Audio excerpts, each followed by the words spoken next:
planet's on fucking fire. Welcome back to Backyard Politics. I'm Nikki. I'm Maddie.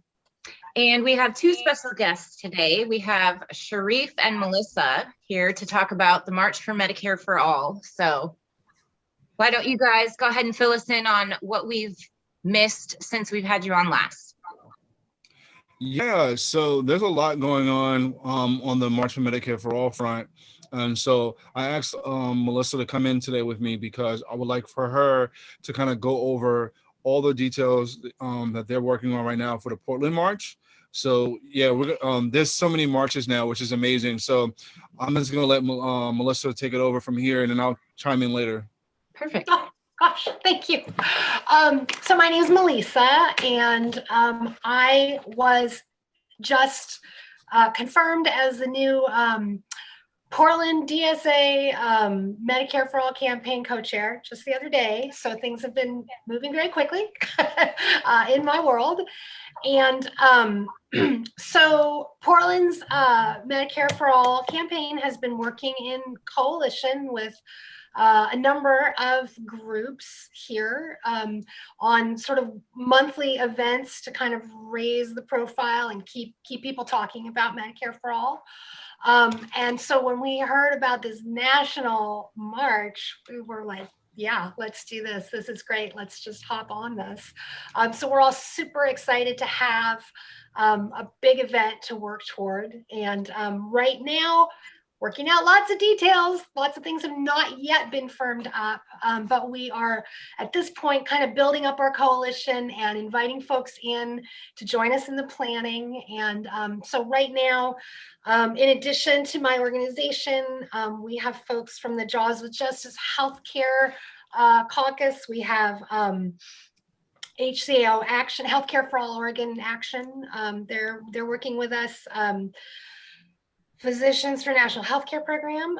We just got Nurses for Single Payer on board, and the Democratic Party of Oregon Healthcare Caucus.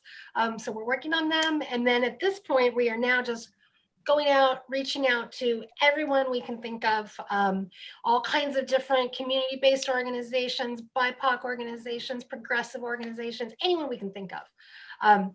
To see who wants to support, who wants to help with this planning, and who wants to get people to turn out, because we want to do something really big. Yeah, this is so exciting. So you've been a little bit busy. You see the smile I've been a little bit busy. You see the smile on my face. Aren't we all? It's so cool because Shareef, you're in New York, right? And then it's reaching all the way over to Oregon, Portland. This is really cool. Yeah.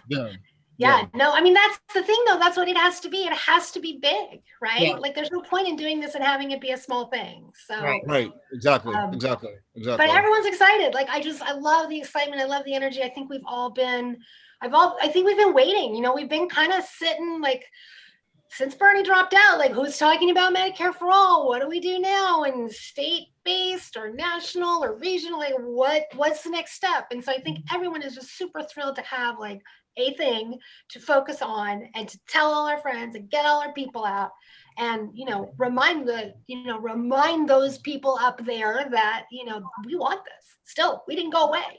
Yeah, there's just more and more of us. Absolutely. So, yeah. So do we have a date yet for the Portland March? It'll be July 24th in conjunction with Yeah. Perfect. Yeah. Okay. Yeah. I'll mark it on my calendar. Yeah, get it on your calendar because it's happening. We're not exactly sure where, and we're not exactly sure what it's going to look like. But we're still working out all those particular details for the coming for sure. Yeah.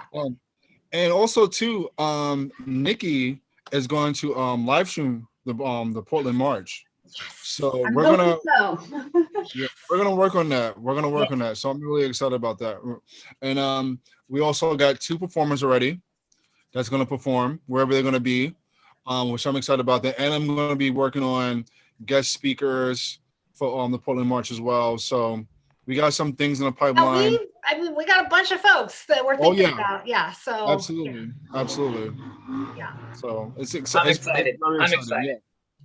Yeah, we appreciate all that support.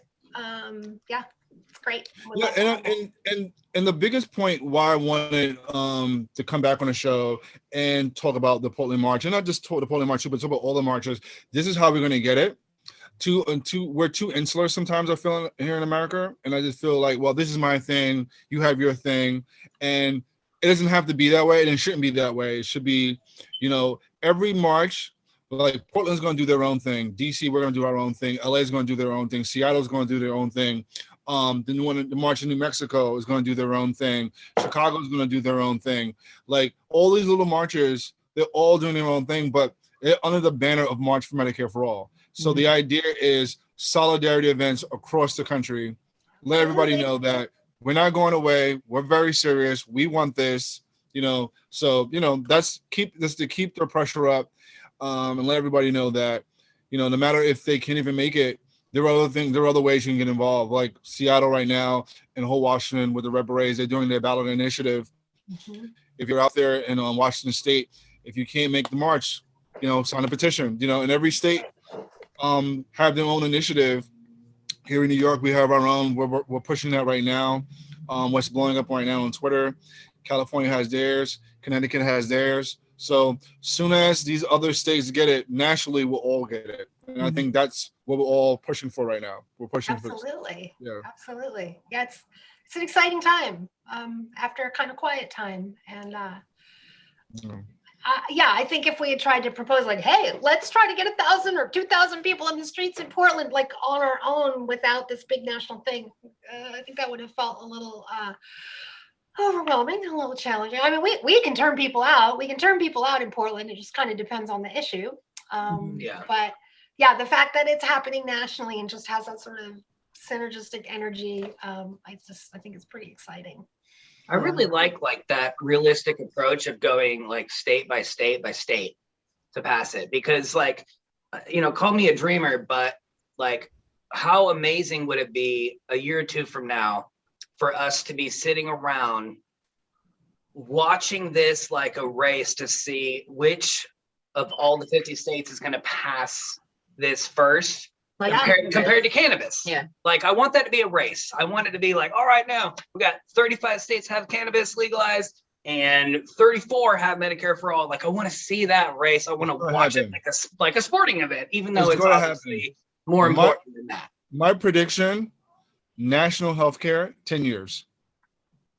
That's my prediction. And the reason why I say that is because once these other states get it, no other state is going to say, wait a minute, New York got it, how come I don't have it? What? Yeah. Texas got it, how come I don't have it? Washington has it, how come I don't have it? So you're going to have that competition. No one's going to let another state get it and then they don't have it. It's not going to happen. It's not going to happen. Not going to happen. I agree. Yeah, because we're very start somewhere. Right, exactly. We just need that one state to get in first. I don't care what state it is. It don't have to be New York. I don't care. It can be Florida for all I care. Get one in. Just get one in. That's all I care about. Get one in. That shows how big of a person you are. That you would drop Florida. You're like, oh, Florida gets it. It's okay. Right. Florida's always our go-to state too. Right. Unfortunately. They do crazy shit there. So well, I'm really excited that Portland is on board with this because I'm not an organizer to any degree. And I really, really wanted to attend this. And realistically, we can't afford to fly to DC. So I'm really excited about it. I can't wait. And any way that we can help, let us know. We're right down the road. Thank you so much. Yeah, we're gonna have T-shirts soon, and we're gonna have T-shirts, masks. We're gonna have a lot of merchandise for the march. We're gonna be on the website. So that's for every state. Doesn't matter if your state doesn't have a march. We want everyone to have a T-shirt, and so like obviously the places that are gonna have a march, they're gonna get shirts first, obviously, but we want the role of every state to have a shirt. We want everyone to be access to buy shirts and to wear and do something, anything. On our website now, we actually put out, if you go to our link tree, it's on our main website. If you go to March for Medicare for All, that's M4A.org. It has all the information there, and it links to like our Twitter, to our Facebook, to our Instagram, to everything. And so we have templates for how to like participate and do stuff locally. If there's no like march or anything like that in your area, you can do something. And something I said to Nikki the last time I was here was that, you know, what she does and what so many podcasters doing already, you already do a lot of work already. In my opinion, I'm being very biased here.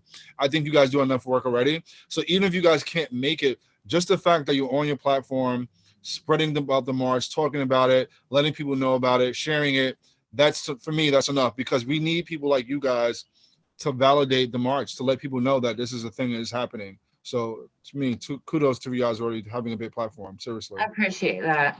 And That means a we'll lot. make it to Portland, whether or not we got to walk. Yeah, yeah, we'll get there. And I'm I don't not think here you have in to good walk. shape, but I'll walk. Oh, good times. Love to have you. Have any other states jumped on yet since we've last talked, besides Oregon, obviously? Right. So the only one, I think when we talked, it was just New York. I'm sorry, just DC and LA, I think. And Seattle wasn't quite there yet. Yeah. But we kind of figured that it was about the next to jump on. So Seattle was next. Then we have, I forgot San Francisco. We have another one in San Francisco now. So we have 2 in California now. So we have one in Los Angeles, one in San Francisco, Seattle, New Mexico, Albuquerque, Chicago, Portland. Dude. Did I hear Boston? My prediction next. Boston. I'm getting a lot of people asking about Boston and Texas. A lot of people asking about, where's the Boston March? Where's the Texas March? I was like, I don't know. We need organizers. I mean, once people jump Why don't you decide? jump on board and said they want to do it. What do you say? Oh, I was just gonna say, someone asked, where's the Texas March? Like, it could be up to you. Right. Yeah. So I say that to people all the time. Why don't you do it? Yeah. Just go and do it. Yeah. But my prediction is Michigan. I think Michigan's gonna be next. Really? I think Why do you Michigan. think- Why do you think Michigan? Because I get probably more, since we started, I get more people from Michigan asking about marching. Okay. I have a really strong feeling about Michigan, because a lot of people from Michigan on Twitter, hey, what about a Michigan march? Before even Seattle got involved, before Chicago got involved, before everyone got involved, Wow. people asking about Michigan. And I really think Michigan's going to be next to jump on board. Maybe not big, may not be something big, but I think someone from there is going to do something. I mean, there's a lot of strong, people in pretty high positions in Michigan that totally support Medicare for all. I mean, just in Congress and, Abdul Sayed, and that seems totally likely to me. Yeah. Because I get a lot, and I'm going based off how many comments I get. I get more comments from Michigan than anything else. I mean, I do get Texas, I do get Boston, but not like Michigan. Michigan's been around for like a long time. Even when we first started out, people was asking about Michigan for sure. Yeah. Well, I think that's the goal, right? We just want to normalize it. Like, anybody can do this, Right. Like, get your people together and do it. Yeah. Because and Nikki knows, I'm new to activism. I'm new to organizing. I've never done this before. I'm just new at this. And like now, people told me that. You're lying. You're a professional. He was like, but you seem so natural at it. I was like, I don't know. I'm just using my gut. Trusting my gut with it. So so many days, like I'm doing, I was like, I don't know if we're gonna do this, and then like I'll just do it. I was like, all right, screw it. Like, we got no choice. We're too far in to not go back. You know what I mean? Yeah. So yeah. Well, and honestly, regardless, passion is way more valuable than experience. That's true. Every time, Absolutely. no matter what you're talking about. Absolutely. 100%. I agree with that. Well, I don't know anyone who isn't passionate on this. I mean, anyone who is involved in this fight is passionate, right? Because it's so often it's personal, right? Yeah. I mean, I don't know what brought you all to this, but I can tell you that from my own life and my family, and it's personal. Right. Yeah. It's very true. And it's not just it's not a partisan issue either. Like, that's right. How many people support this? It's and how many countries? Every other country has it. And I watch so many YouTube shows and I watch so many different news outlets, and we always hear about about bipartisan and partisan issues and stuff like that. We have Republicans, Democrats, Independents, we have DSA, Our Revolution, People Party members, Green Party members, MPP. We have so many different people from so many different backgrounds all working towards this thing. So this is not a partisan issue. It really isn't. It really isn't a political issue, because we have so many different people from all different backgrounds all getting involved in this, and like that's amazing to me. I've never thought I would ever see that. Yeah, That's crazy. well, especially when we've been so polarized. This could bring everybody together. It's a unifying concept. Yeah. Well, especially after a pandemic. I mean, Yeah. where, you know, how many people lost their jobs? How many people lost their health care? How many people were hospitalized? How many people, you know, have just been on this very unstable, you know, knife edge, just trying to survive through all of this, you know? Like, if we can't do it now, I don't know. Wouldn't that be like a great thing? Like, I know I keep saying like the whole feels like a dream, like big picture stuff. I don't want to get myself too excited, but like the passion, you know, prevents me from not getting excited. But wouldn't it be amazing down the road when like people are talking about entering a new profession, looking at a new job, and the idea of the benefits of the job has nothing to do with whether or not they want to take it. It's maybe, oh, who fucking cares? Because now medical, it has nothing to do with whether or not I want to take this position. It's if I want to do the job or not, you know? Yeah. I mean, talk about freedom. Yeah. Right? Right. That is ultimate freedom right there, for sure. You don't have to worry about it. I mean, I just got my job back in March. I didn't have my healthcare because my healthcare is tied to my job, like most Americans. So I literally, like, for the whole year, I didn't have any healthcare. And then when I worked last year for a restaurant for about a couple of months, and then Cuomo shut down New York City again for restaurants, so I had to lose that job. And then when movie theaters was I work in a movie theater, movie theaters went back up in March. I was able to get my job back and get my healthcare back. So because my healthcare is tied to my employment, because I was already reinstated, covered furlough, so I was able to go back into the system, no problem. Wow. Yeah. So We have to get away from that kind of system, because anything could happen to me that year away I was gone from work, and I've been screwed. Right. Yeah, tying healthcare to paid work it's crazy. I mean, it doesn't make any sense, and it is incredibly unjust. I mean, but it lets you know who really controls things. Sure. Nikki and I talked about this last time I was interviewed. I was saying we live in a rapacious oligarch, and you know, corporations and big business really control the country, not politicians. So it makes sense if you look at it from that perspective. Yeah. I tend to look at things from I don't know, maybe I'm naive, but you know, justice. That's what I think about a lot, you know? No, you're not wrong in thinking that.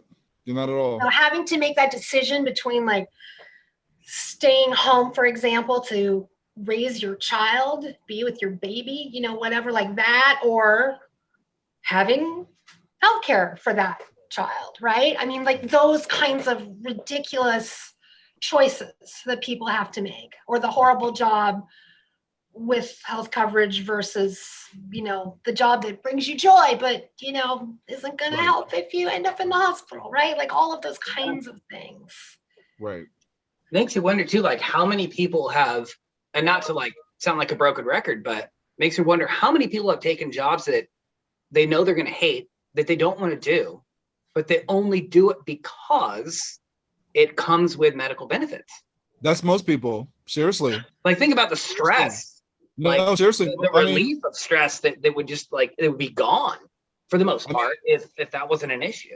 They know most jobs, I guarantee if you took a poll, most jobs know that the only reason why most people are staying at that job because of the benefits they're getting, not the salary, the benefit of the perks they're getting with the job. Oh, they're paying for their medical bills, like they're tied to the job. Because I know my father used to work for the MTA, and he had full medical coverage working for the MTA in New York City. So, you know, he hated working for the MTA. And again, like I said, like that benefit of like not paying any out-of-pocket expense because he's working for the city, right? So he doesn't have to worry about those bills. Granted, he's not making a good salary, but his medical bills are taken care of. Yeah. So. Yeah. Well, I think our video is failing, but we are here, just so you know. No, I know this. Yeah, I'm working on it on this end, but we are still here and we are listening. Yeah, well, I can't hold still for that long, so that's how you know.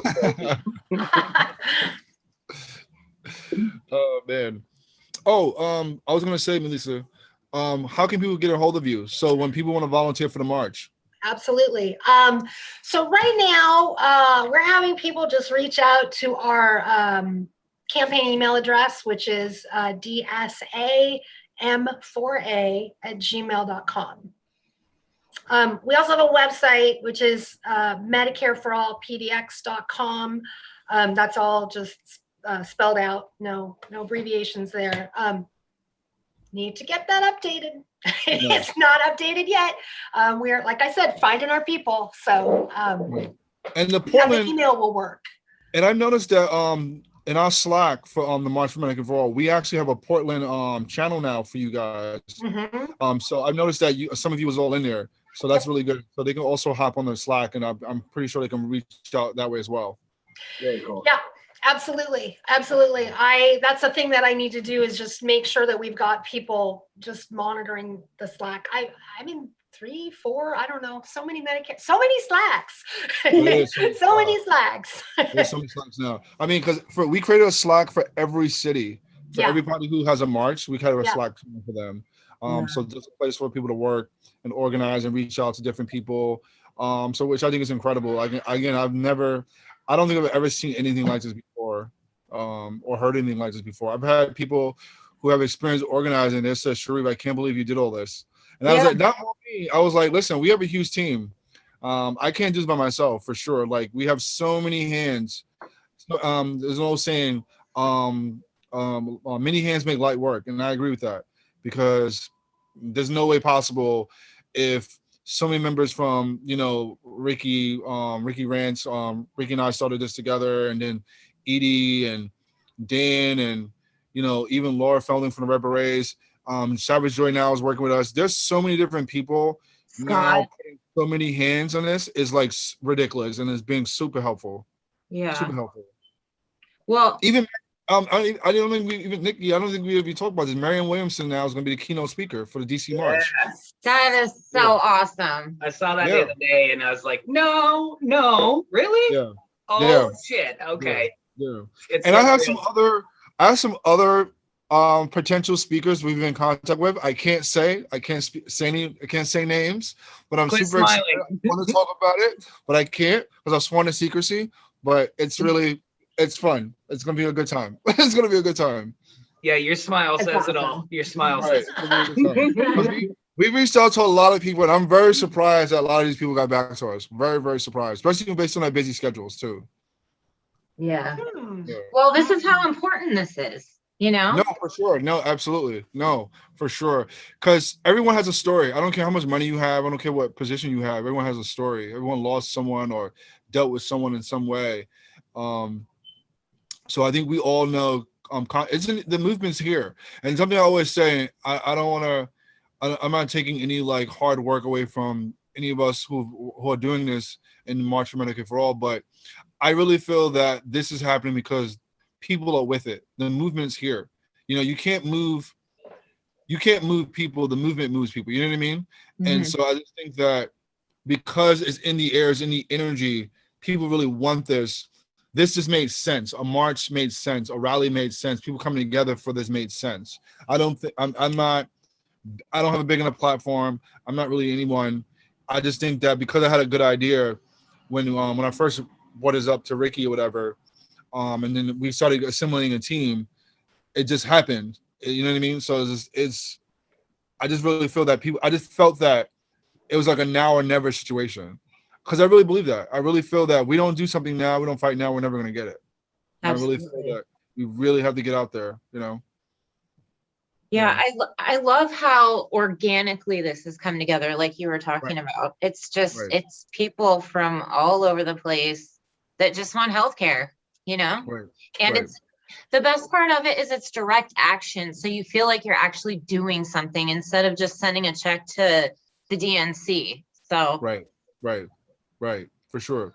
And the cool thing too is one of the things, like when I started reaching out to different groups, especially like, for example, like, you know, DSA and our revolution and the whole Washington, I basically told them that, you know, our main purpose is to build solidarity and for everyone to be kind of on the same page, in the sense that, you know, we're all doing this together. You know, we kind of, that's the whole focus point, was like, we're doing this together. You know, this is not you know, this is not an event where we're arguing about like national versus statewide, which I'm pretty sure you guys already know about that already. Like a lot of that's going online. My whole point is, no matter whatever, I don't know where DSA is about this. I don't know how Revolution with this. I know Seattle's position with this, Washington's position, but I told everyone that that's not for me to decide that. You know, my point is to push it, whether it's the national or the state. So, you know, and so, you know, that's how me just being open and honest with them about that. You know, this is how that kind of conversation grew from there, you know, and just letting everybody know that I'm just 1,000% genuine about making sure every American has healthcare, because it's ridiculous to me that we're the only, you know, developed country in the world that doesn't have healthcare. And it's just baffling to me that we still, this is a fight. And this is something that I'm going to keep doing until every state has it. You know, we were just talking, one of our recent meetings for March for Medicare for All, we was talking about planning for next year, because we know that we have a lot more work to do. So I'm really excited about that. Love it. I think that's great that there's a vision, you know, for carrying it on, because like we're all so focused on July 24th, and then like, well, but then there's July 25th, and right. Because there's so much conversation in our group about coalition building and about, did we do enough and do we do enough? So we can't really force that. You just gotta, it'll come when it needs to. And I think too often we get defeated because we feel like we didn't do enough. Because even I get like that too, I'm being honest with you, because I feel like, you know, I'm not an organizer, I'm not an activist. I didn't do enough to do an outreach. You know, we kind of all get this kind of defeative attitude. And, you know, sometimes we just got to pull ourselves up by the bootstraps and just tell ourselves we did enough and we're going to have a great event. And we just got to push for next year. This year's happened. This year is going to happen the way it's going to happen. All we can do is push for next year. How can we make next year better? And so this is the conversations we have behind the closed doors of March for Medicare for All. These conversations we have, like, you know, what can we do to improve this? You know? Yeah, and we don't stop until everybody gets it. Right. Yeah, Absolutely, for sure. Yeah. So I think one thing that makes it, nothing's ever easy in a fight like this, but never. For me, one thing that makes it a little bit easier is knowing that the end goal, what we're asking for, isn't anything ridiculous. No. You know, we're not asking for a lot. We're not all asking for like a Mercedes or something. Right. You know, we're asking to live and be healthy. That's not a lot to ask for. Good God Almighty. Like, that's, everybody can get on board with that. Right.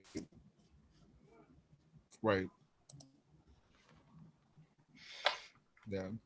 Well, it's crazy to me how, like, the people who still believe in the talking points that how are we going to pay for it? I still don't. I think it's fascinating to me those people still exist. That's interesting to me. Yeah. All you got to do is look at the news, and that's how we could be paying for it. Right. Stop doing that stuff. Yeah. Right. The people that think that are the same people that don't understand how numbers work. Right. Because, oh my God, the amount of money we're spending to blow other places up, or to pay other places to blow other places up for us. Right. I mean, come on now. Within just a few weeks of all that bullshit, you could house most of our unsheltered folks. You could do all these things, yet we're so focused on, well, not the everyday common person, but like as a nation, as far as people in control, they're so focused on these big budgets of blowing shit up. Right. Yet, can't we just put a little bit of that focus into making sure that, you know, we're all not paranoid we're going to get a medical bill? Yeah. We're also taking on big pharma, so It's going to be a fight, but it's possible. I mean, again, every other developed nation has this. Right. So It's not rocket science. yeah, It's just a shift in priorities, and it's being very, very, very clear that we won't accept anything less, absolutely. because this is what we deserve. You know, Right. we're human beings, and we deserve to live with the security of knowing that we can take care of ourselves and our kids and our parents, you know, when things go wrong, because something always goes wrong. Right. Yeah. And that shouldn't cause you to like lose your home or, you know, be in debt for your whole entire life. Right. Well, isn't it medical debt is the only thing that carries over to after you're already dead? So your kids get that passed down to them. Yeah. Yeah. That's sickening. It's very sickening. And we have like, what do we have? Like 500,000 people a year who declare medical bankruptcy. Mhm. I mean, that's appalling, you know, and it like people need to sort of tie it together. Like we have, I mean, here in Portland, you know, we have a lot of folks living on the streets now. I mean, a huge number. And so often a healthcare crisis and the ensuing bills, that's the precipitating event. Mm-hmm. Yeah, well, and then they go to the unsheltered community has to go to the hospital instead of the doctor because they have to wait until it's an emergency and they can't take it anymore. So instead of like the cost of preventative care, which is a lot lower, they're, you know, the bills are astronomical. Yeah, that's true. I mean, there's so many things driving the ridiculous cost of our extremely inefficient healthcare system. Yeah. Right. Well, I think this is a great way to scare the politicians and a great way to get the attention seriously and get it passed. This is awesome.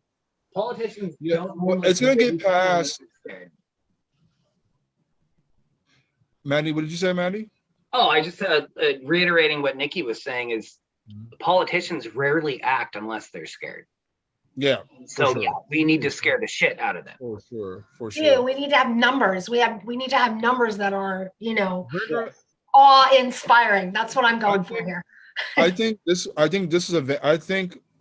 just the March for Medicare for All, but I think this moment in history is going to be, I think, pretty interesting because I think it's a time where the people is going to push for pass legislation like Medicare for All, and I think that's going to embolden people to do more actions like this.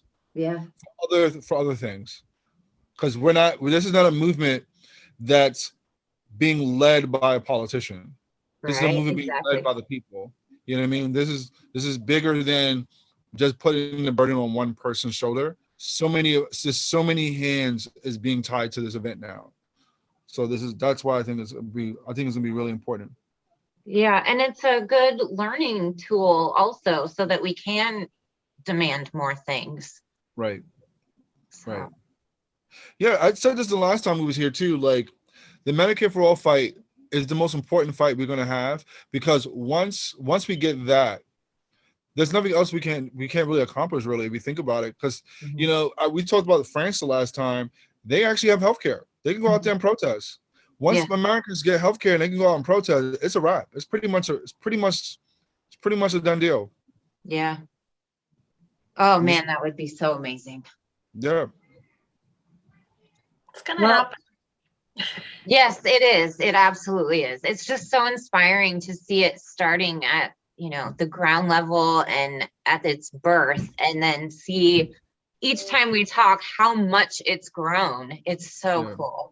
Yeah, I'm just super excited. Like I was just Eric Curry from San Francisco. He saw about this online. He's running for office in San Francisco. He saw this online, and he just got super excited because it was just this has been trending, and so he started his own campaign for March for Medicare for All for San Francisco. And he started coming to meetings and stuff like that. I've been super helpful, giving some information.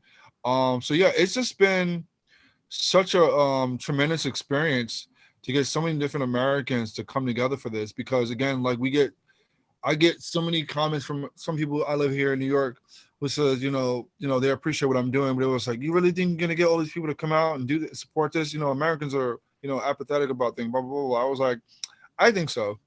I'm confident. I'm confident in our country. I think we're good. I think people are gonna do it for sure. I think people are gonna put their money where their mouth is when July 24th shows up. I think we're gonna get a big turnout, not just for DC, but for Portland, for Seattle, for all the marches, for sure, 100%. Well, one thing that I've learned from doing the podcast, Ron Flacone actually told me this. I said that I started this channel to convince people to basically vote for Bernie, and that nobody listened, like no friends, no family listened, but I met a bunch of you guys, and he said, oh yeah, friends and family are always the last ones to pay attention. So don't get discouraged if in New York, they're doubting you, because everywhere else is behind you. No, absolutely. That's usually how it is in everything in life. Mm-hmm. If I listen to my friends and family, Nikki, we've never had met each other. I know, we do. Never met each other for sure, because they're probably like my the biggest people who just who are very like cautious about this. They're very like I don't know, Shareef, I don't know. I was like, listen, we gotta be a little bit more optimistic. Yeah. Yeah. Well, we gotta demand what we need, Right, for sure.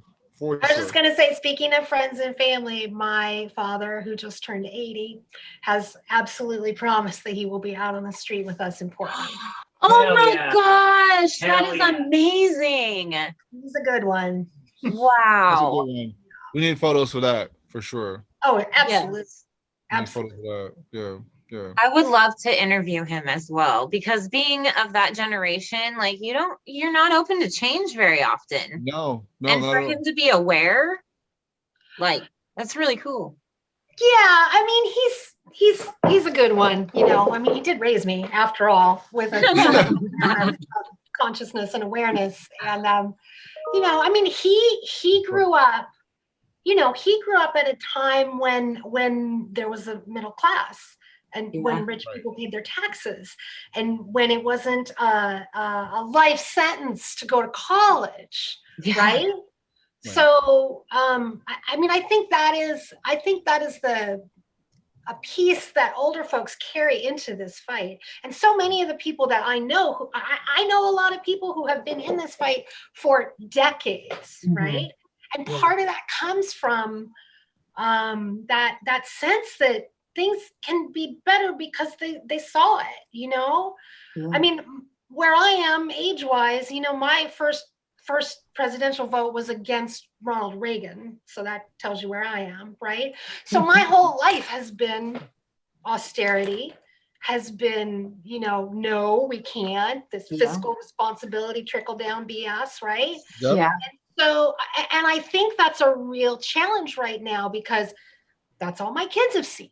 That's all that most of this country has seen. And so when we fight for Medicare for all, we are also fighting to change that perspective that, we don't deserve better. We can't have better. It's not worth it. Right. It's a very important fight. It's a very important fight, because it isn't just healthcare, which is crucial, but it's the whole attitude of people believing in their power to come together and do things. Yeah, absolutely. We as Americans, we need to start fostering a communicative mindset. We're very much me, I first. And we need to foster, we're all family, we're all brothers, we're all sisters, we're all neighbors, we're all in it together. Just because you live in Portland, I live in New York, doesn't mean your values, your beliefs, your ideas, what you want and what you care about is not paramount to what I'm going through. And so we need to start thinking more about each other. I know we're a big country, but we need to start thinking as we're a small country. We need to start thinking that we're close together instead of far apart. Absolutely. I love that. Yeah. So we definitely need a culture change for sure. For sure. Yeah. Well, on that note, is there anything else that you'd like to leave us off with? Because, I mean, the last bit that you guys both said was so perfect. I seriously almost teared up. So what would you like to leave us off with? Yeah, I would say if anyone want to get involved and volunteer or host their own march, please go to Medicare for All, marchformedicareforall.org website. That's M4all.org. There you can find our Twitter, you can find our Facebook page. Again, we have a link tree. You can find us there as well. We're going to set up soon a volunteer list, but you can email us at our on our website and just say you want to volunteer or you want to get involved and host your own march. That'd be great. Again, anything you want to do. We're gonna need photographers, we're gonna need videographers, we're gonna need people to help clean, we're gonna have people help set up. So it's gonna be a lot of hands we're gonna need for sure. So there's gonna be tons of things to do. So anyone think they can't do something, not possible. There's gonna be stuff that anyone can do for sure. Yeah, job for everybody. I love how there's a way to get involved no matter what, where you live or what you can do. You can right. Contribute. So absolutely, for sure. And yeah, I would just say for anybody in the Portland area, if you want to help make this a huge success, just reach out to us, dsam4a@gmail.com, and we'll put you to work. So exciting. Sign me up. Melisa, I hope that I can meet you in person. This is really, really exciting. Sure that happens. Yeah. And Shareef, thank you so much for everything. Absolutely. We're gonna figure out this live stream. Don't you worry. Yes, we will. I'm thinking about messing around with this too and seeing if I can live stream these interviews from now on too. I gotta mess around with the tech stuff, but we'll figure it out. Yeah. All right. Okay. Thank you guys so much. So much for inviting me. I really, really appreciate it. I hope we get to talk again. And we definitely will. Nikki, you're amazing, Nikki. That you're doing. Oh, you guys are the sweetest. Thank you so much for fighting for all of us. We'll meet both of you soon, I have a feeling. Yes. I do hope so. All right. Thanks so much. Have a good evening. Bye-bye. Thank you. You too.